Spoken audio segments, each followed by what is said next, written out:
What's going on, IF Warriors? It's your boy Edward V, and today we're going to talk about a brand new study that shows a positive outcome for intermittent fasting. Now, this study was presented at the Obesity Week 2021 conference, and I'm gonna go ahead and break down the information that we've received. Let's go ahead and break it down in this video. Stay tuned.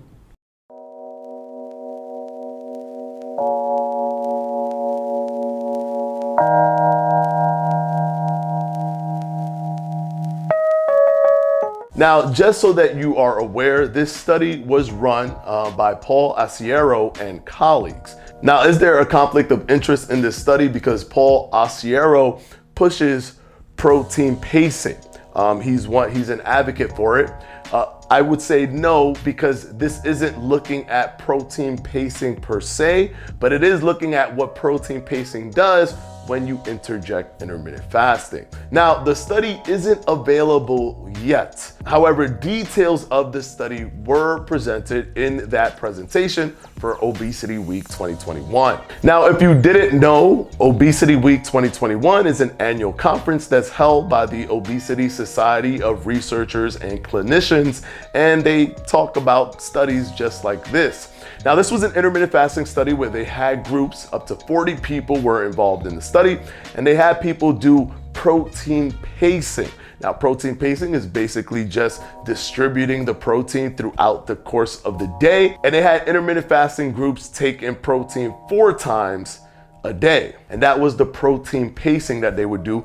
And if you don't know, protein pacing does increase the efficiency of protein intake and protein absorption for amino acids, because your body can only absorb so much protein in a single setting. So if you just consume 4 meals of protein in one setting, your body's only going to absorb around 25 to 30 grams of protein, and the rest will just be released as waste. So it's more efficient to just space out your protein intake. So he's talked about protein pacing and the benefits of that.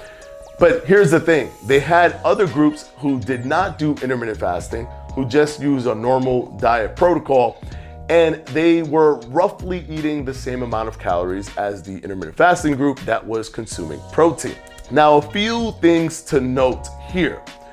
The intermittent fasting group overall lost 6% more body fat than the group that was eating roughly the same calories, but not doing the protein pacing, not eating protein throughout the day. They were given a balanced meal, but it wasn't high in protein as it was for the intermittent fasting groups.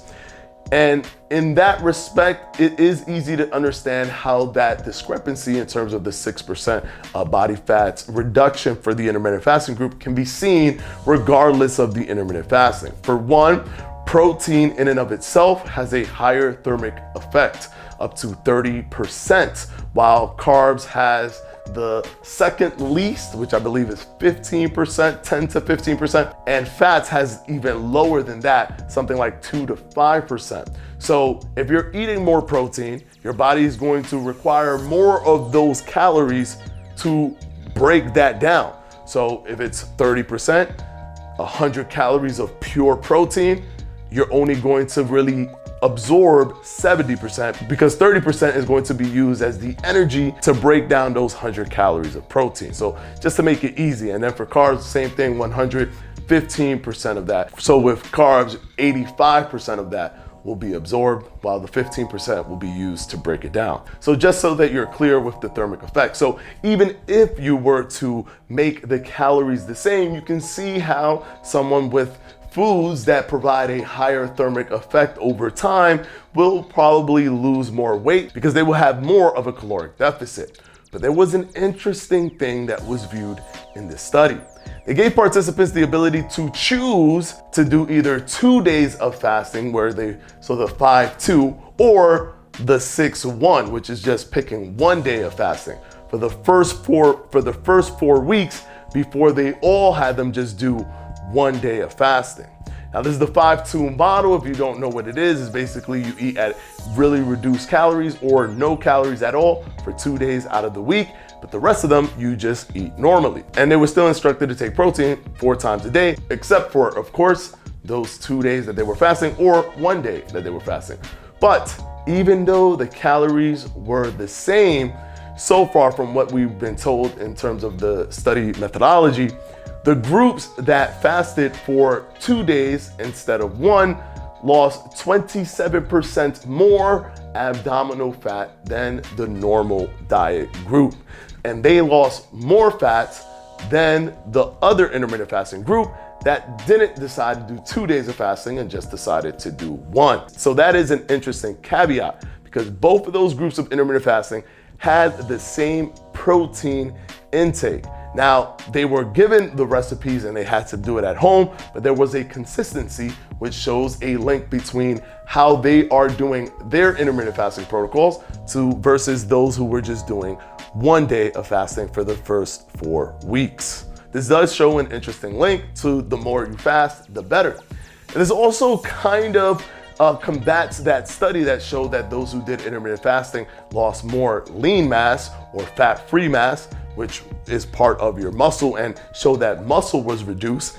This showed that if you have a high protein intake, your muscles actually increase, because both intermittent fasting groups, even the ones that did just the 1 day of fasting, gained muscle while losing their body fat. So muscle was increased, not lost.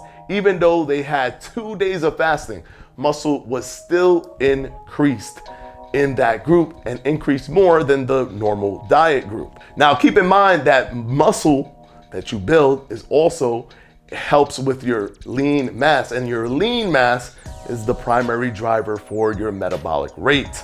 So that also can lend to the additional fat loss benefits. But the cool thing about this study is the discrepancy between those who fasted 1 day versus those who fasted 2 days. Because even though the calorie intake was roughly the same over the course of the entire study, those who fasted for 2 days still showed more fat loss and still was able to increase fat-free mass, lean mass, or muscle tissue. Now, take everything that I said here with a grain of salt, because we still don't have the study, to my knowledge, available to us for us to read it. I would love to see the exact caloric intake for each of the groups and how they ate and how that methodology was actually designed, as opposed to highlights and bullet points from the study itself. Also, keep in mind that Paul Aciero has over 60 different studies out there that are peer reviewed, so he has a lot of credibility in terms of publishing different research, but he also is a proponent for protein pacing. So he does lean heavily into the benefits of protein pacing. But also, with that being said, this isn't really a protein pacing thing as much as it is an intermittent fasting thing, because it's protein pacing connected to intermittent fasting and how that can benefit the human body. Patreons will be pinned in the comment section below, and I'll see you in the next one.